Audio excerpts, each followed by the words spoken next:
दोस्तों, किसी के भी मन की बातें जानने के लिए 3 तरीके होते हैं, लेकिन इन तीनों तरीकों को समझना अति आवश्यक है। यदि आप इन तीनों तरीकों को समझ लेते हैं तो आप किसी के भी मन की बातें बड़ी ही आसानी से जान सकते हैं, समझ सकते हैं। तो चलिए इसे एक बुद्ध कहानी के माध्यम से समझते हैं कि किस तरह से आप दूसरों की मन की बातें जान सकते हैं, समझ सकते हैं। बहुत समय पहले की बात है। एक छोटा सा गांव था। उस गांव में 2 भाई रहा करते थे। बड़ा भाई अंधा था, जिस कारण वो हमेशा घर पर ही बैठा रहता था, और छोटा भाई खेती किया करता था, लेकिन खेतों में अधिक जानवर आने से पूरी फसलें नष्ट हो जाती थीं, जिस कारण छोटा भाई बहुत परेशान हो चुका था। तभी उसे एक तरकीब सूझी। एक दिन उसने सोचा, खेतों में से इन जानवर को भगाने के लिए क्यों ना मैं अपने बड़े भाई की मदद लूं। वैसे भी बड़े भैया अंधे हैं, अगर वह खेत में बैठे रहेंगे और जानवरों की आहट आने पर वो उन्हें जोर से चिल्लाकर भगा सकते हैं, जिससे हमारी फसलें बच सकती हैं। इसलिए उन्हें मैं खेत में बिठा देता हूं। ये सब सोच विचार करने के बाद उसने अपने खेत में ही एक छोटी सी झोपड़ी तैयार की और अपने अंधे भाई को उस खेत में बिठा दिया और उनसे कहा, भैया, यदि कोई जानवर की आहट आपको सुनाई दे तो आप जोर जोर से चिल्लाना। ये सुनकर वो जानवर यहां से भाग जाएंगे और हमारी फसलें नष्ट होने से बच जाएगी। बड़ा भाई अपने छोटे भाई की बात मान लेता है और वो उस दिन से खेत में ही रहना शुरू कर देता है। जब भी किसी जानवर की आहट उसे सुनाई देती तो वो तुरंत जोर जोर से चिल्लाना शुरू कर देता, जिससे वो जानवर उसके खेतों से भाग जाते। ऐसा करते करते कई दिन बीत चुके थे। तभी एक दिन उसके खेत में एक हिरण भागता हुआ आता है और वह खेत के बांध को तोड़कर वहां से भाग गया। लेकिन उसी हिरण का पीछा करते हुए एक राजा भी उस खेत में आ पहुंचा। तभी राजा की नजर उस अंधे भाई पर पड़ती है। राजा उस व्यक्ति से कहता है, देखो, मैं यहां पर एक जानवर का पीछा करते हुए आया हूं। क्या तुमने उस जानवर को यहां पर देखा है? इस पर वो व्यक्ति कहता है, हे राजन, मैं तो अंधा हूं, मैं भला किसी जानवर को कैसे देख सकता हूं। लेकिन मैं आपको इतना जरूर बता सकता हूं कि जो जानवर मेरे खेतों से होकर भागा है वो आपके लायक नहीं है। आप उसके पीछे अपना समय यूं ही व्यस्त कर रहे हैं। राजा उस अंधे व्यक्ति की बात सुनकर बड़ा अचरज में पड़ गया। वो ये सोचने लगा कि आखिर ये तो अंधा है, फिर इसे कैसे पता कि जिस हिरन को मैं तलाश रहा हूं वह हिरन मेरे लायक है ही नहीं। ये अंधा व्यक्ति मुझे कैसे बता सकता है? तभी राजा उस अंधे व्यक्ति से कहता है, कहीं तुम मुझसे झूठ तो नहीं कह रहे? एक तरफ तुम ये कहते हो कि तुम अंधे हो और दूसरी तरफ तुम ये भी कह रहे हो कि जो जानवर यहां से भागा है वो मेरे लायक नहीं है। इस पर वो अंधा व्यक्ति कहता है, हे राजन, जिसे आप एक हिरण समझ रहे हैं, असल में वो एक हिरण नहीं है, बल्कि एक हिरणी है, और वो भी गर्भवती है। और जहां तक मुझे ज्ञान है, मैंने कभी किसी राजा को किसी गर्भवती हिरणी का शिकार करते हुए नहीं सुना है। और इसी कारण मैं आपसे ये कह रहा हूं कि वो हिरणी आपके लायक नहीं है। आप उसके पीछे अपना समय व्यर्थ ना करें। यह सुनकर राजा और भी अचरज में पड़ गया।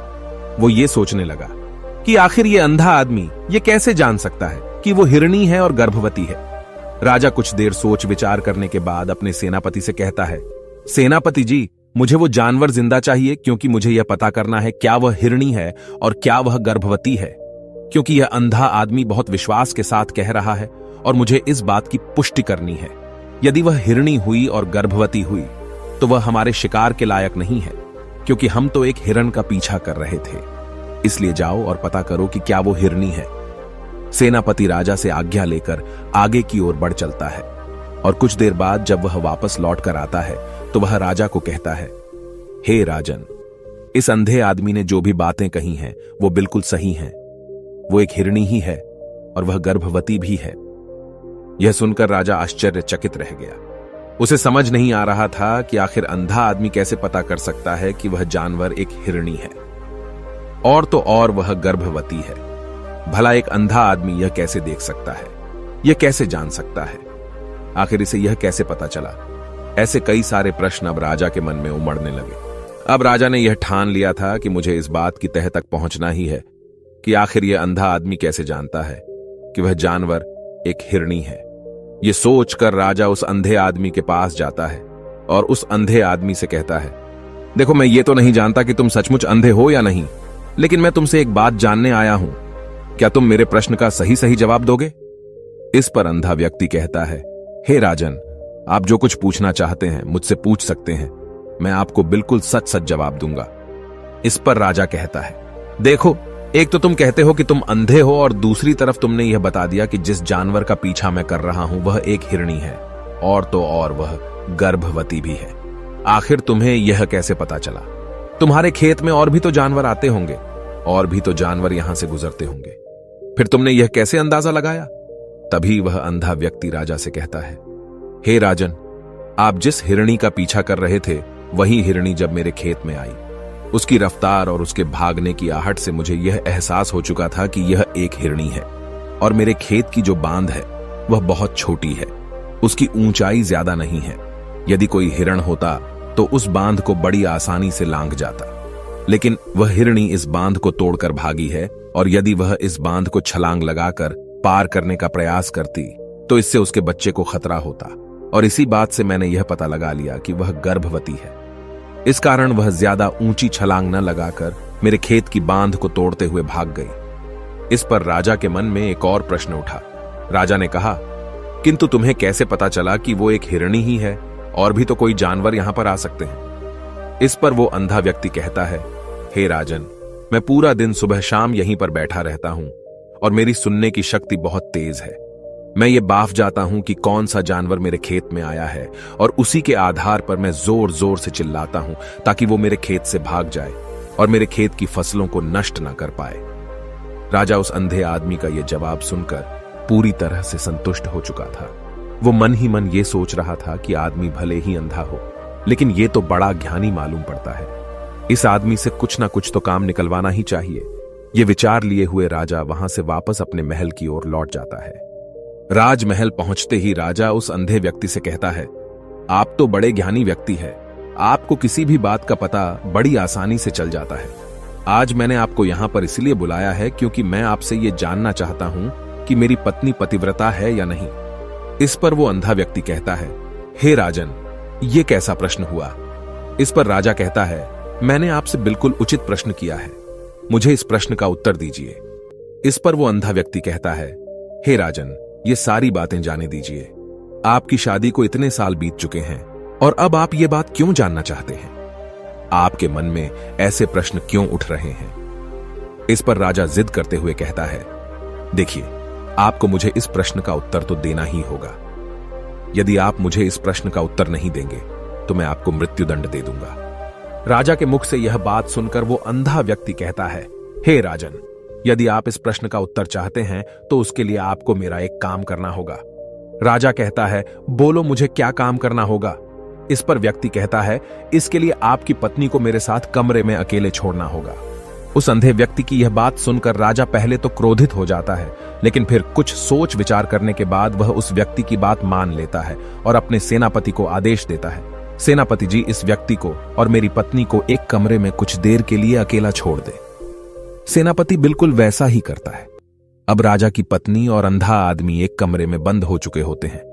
तभी वो अंधा आदमी राजा की पत्नी से कहता है, मुझे आपको छूना है।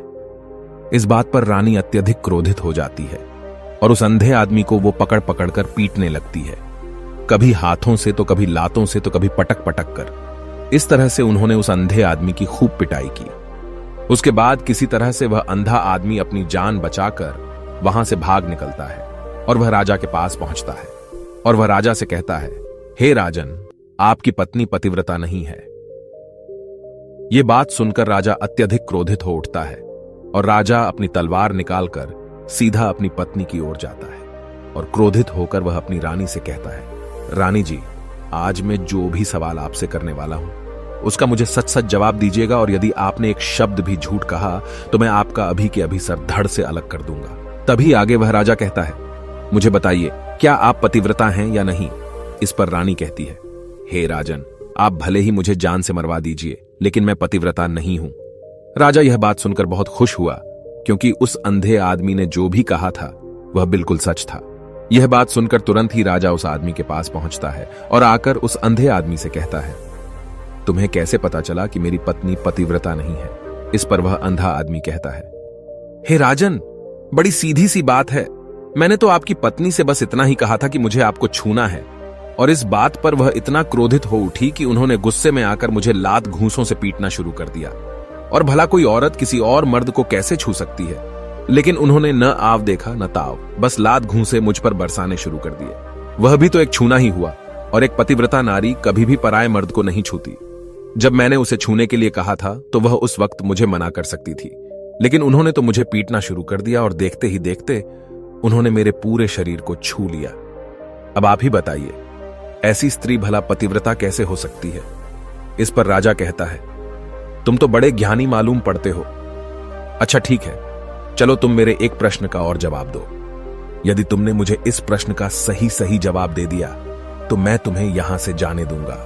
आगे राजा उस अंधे आदमी से कहता है कि तुम मुझे यह बताओ, क्या मैं सच में अपने पिताजी का ही बेटा हूं या फिर किसी और का? इस पर वह अंधा भी कहता है, हे राजन, इस बात से आपका क्या लेना देना? आप किसी की भी औलाद हो, आखिर आप हैं तो इस राज्य के राजा, इसलिए इस प्रश्न को जाने दीजिए।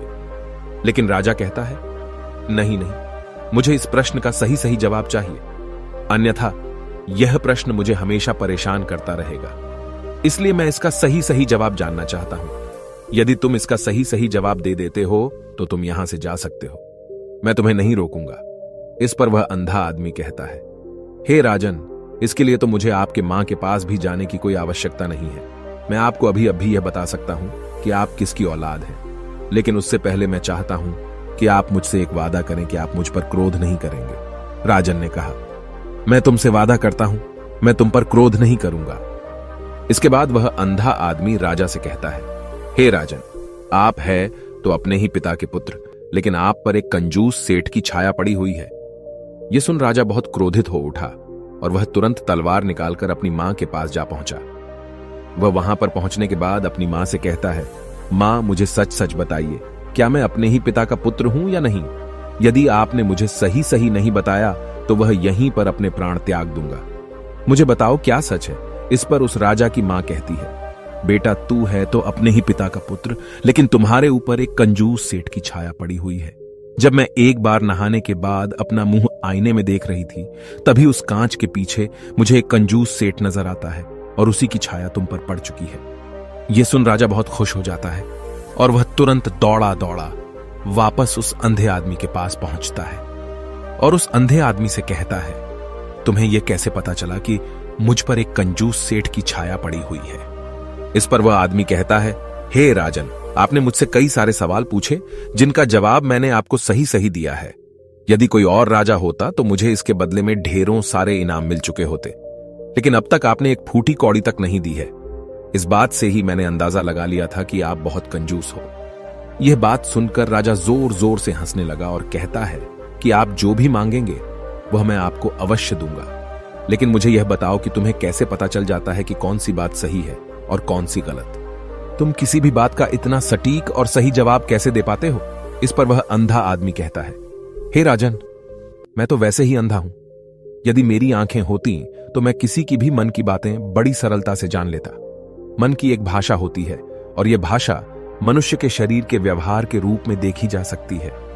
उसकी आंखों से, उसके होठों से, उसके काम करने के तरीके से, उसकी क्रियाओं से पता किया जा सकता है कि उसके मन में क्या चल रहा है। उसके आधार पर हम किसी के भी मन की बातें जान सकते हैं, लेकिन मैं तो